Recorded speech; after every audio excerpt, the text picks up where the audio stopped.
et bonsoir à toutes et à tous. Bienvenue à ce nouveau bulletin de formation sur la radio-télévision Fadris.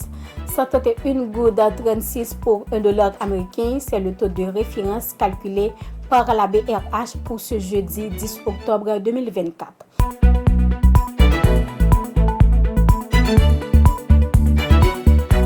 L'expulsion massive des migrants haïtiens en République dominicaine continue de s'accroître du 2 octobre au mercredi 9 octobre. 8563 Haïtiens ont été déportés en Haïti, selon les chiffres communiqués par le groupe d'appui aux rapatriés et aux réfugiés GAR.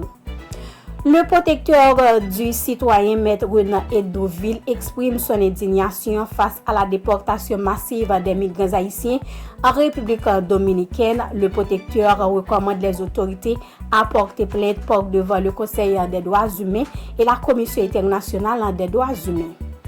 Les habitants de la localité de Grazette, située entre Pont-Sodé et Marchand-Dessalines, a une fois de plus victime par la violence du groupe armé Grand Griffe. 3 personnes, dont une femme, ont été enlevées dans la nuit du mardi 8 octobre 2024. Joacène, Friderson et Tigiral sont les prénoms de ces 3 personnes qui ont été kidnappées par ces bandits armés qui ne cessent de semer la terreur au sein de la population du Pont-Sodé, situé dans le département de l'Artibonite.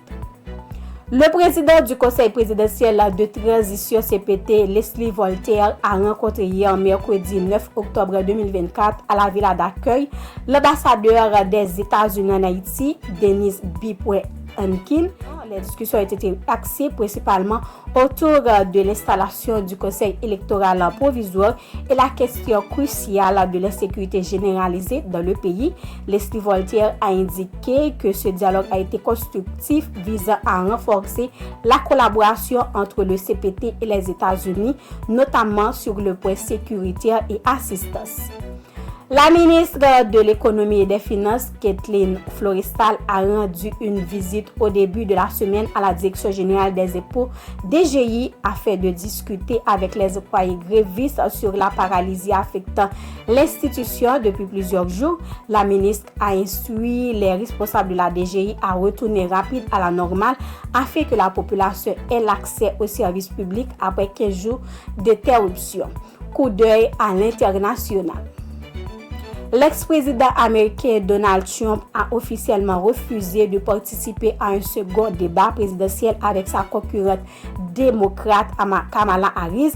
Quelques semaines avant l'élection présidentielle du 5 novembre, il n'y aura pas de match retour, a déclaré le candidat des Républicains sur son réseau social Truth Social, mettant fin aux spéculations sur un possible face-à-face.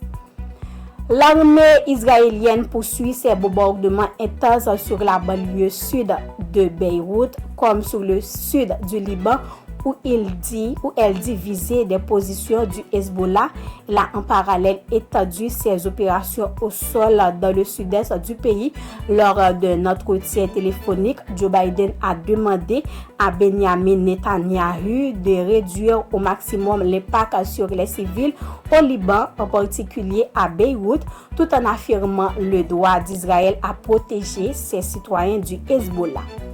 En Argentine, c'est une victoire pour Javier Milei.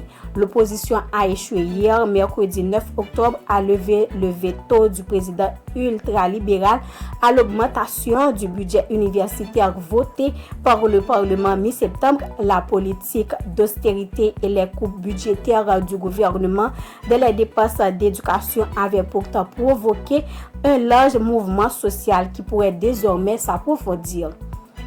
L'ouragan Milton, considéré comme extrêmement dangereux, mais désormais rétrogradé en catégorie 3, a touché terre sur la côte ouest de la Floride, près de Siesta Key, dans le comté de Sarasota, a écrit l'agence américaine dans son bulletin.